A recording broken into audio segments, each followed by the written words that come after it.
Alright, vlog for today, magpapalit tayo ng brake pad ng Racing Boy para sa stock na caliper ng Game Changer. So, ito nakuha natin to kay Ace Precision. Sa mga gustong bumili kay Ace Precision, bibigay ko yung link sa comment or sa description dahil iba yung setup natin. Papakita ko kung paano tayo magpapalit ng brake pad para sa mga naka 260mm na disc, dahil hindi ito basta-basta natatanggal kapag ka naka 260 ka na, so kumakalso sa pinaka-max. Tara, pakita natin, simulan natin to. So kailangan lang natin ng 8. So meron tayong mga pang DIY natin 8. Tanggalin lang natin to pin para sa brake pad mismo. Meron tayong maliit na tools. Ito, nagagamit natin sa ride for emergency. Very useful. Katulad nito. 8mm.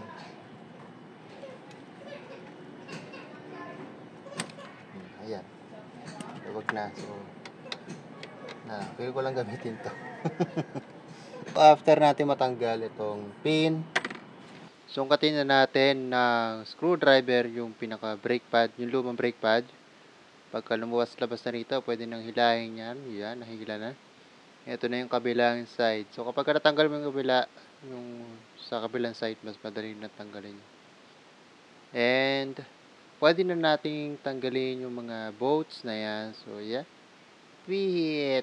Oh, yeah. Isa pa. Pit. Medyo matigas siya kasi mahigpit talaga. Tanggalin na natin isa-isa para malinis ang ating caliper. Hindi pwedeng magpapalit lang tayo ng ng brake pad. So, syempre, kunin nyo na yung pagkakataon na to na malinis yung pinaka-caliper natin kahit paano. Katulad yung sinusungkit ako, tinanggal ko para may matanggal tayo na mga nakasingit na dumi. Nag-spray tayo ng WD-40 para buwas-buwasan o maalis yung ilang kalawang. Pero please be reminded na hindi ko po in-spray yan sa may piston o kung kahit sa may goma. Doon lang yan sa pinagtanggalan ko ng bakal kanina. Ay napapansin nyo, doon lang siya. Okay, pwede na natin linisin yan. Ayan. Punas. Ayan, pinunasan na rin natin. Pati yung... Okay, usually sa iba, pagka nakaangat to, pagka nilagay mo na yung bagong brake pad, medyo makapal siya. Pakita natin. How you open this. Medyo kailangan palang gupitin or sirain talaga yung plastic ito, no? So, kailangan natin ng pambukas. Okay. So, ito, ingat sa paggamit ng mga kutsilyo. Ayan, ganda na ito. Makikita niya may parang mga gold pa siya. Ito ay ceramic. Ganyan siya.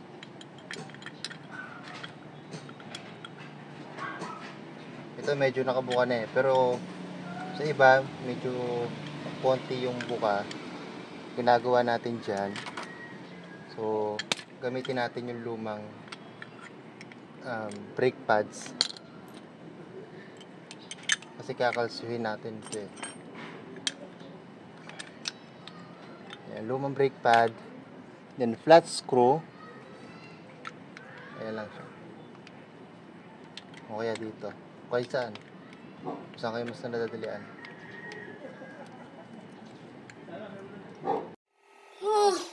Kaya naman pala hirap na hirap ka magtulak niya na. Baligtad eh. Yung dapat na tinutulak mo, yung piston. So, imbis na pa ganun, dapat pa ganun. Pwede rin patwist kung kaya ng flat screw. Ganun lang. Hindi natin kailangan ng ng mga pagkakarbong tools. Pagka nabuksan nyo na to, huwag nyo nang agagalawin yung mga brake lever natin. Huwag nyo nang ipipress. So, syempre, para hindi na kayo mahirapan or ulitin pa ng ulitin na ibukaton. So, okay na. Kakabit na muna natin itong caliper dito.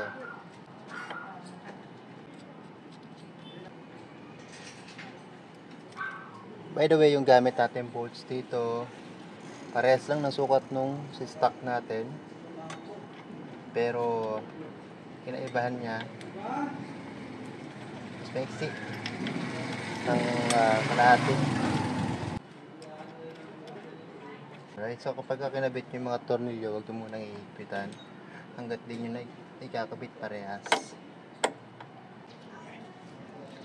Ikakabit na natin unang piraso. So, maluwag to, ano?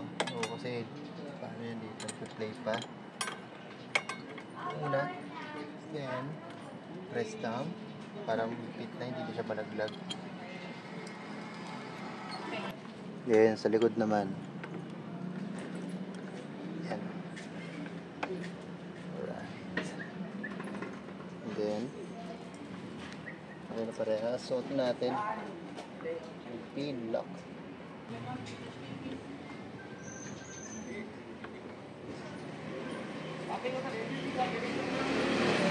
Alright. So, pwede na itong higpitan.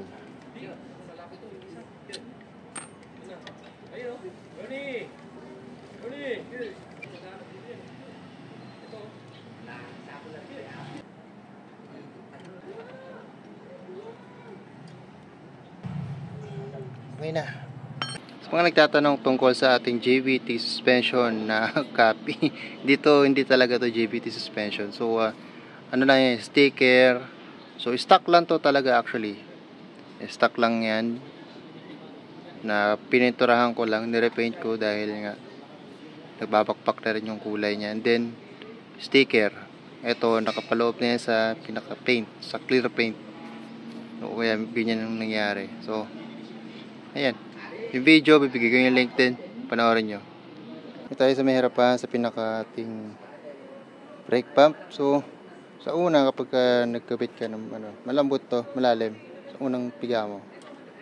Napakalalim. Pero, pigayin mo lang yan. Ayan, wala. Okay na siya. Kailangan niya lang makompress dun. Alright. So, ayan. Dito galing. Ang ganda na tignan. Ilalagdagan yung mga red natin sa ating motor.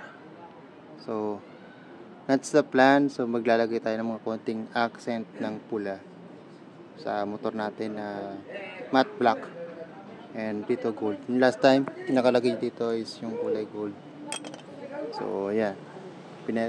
Pinares ko lang din dito. Pero ngayon, ayan. Additional accent lang siya.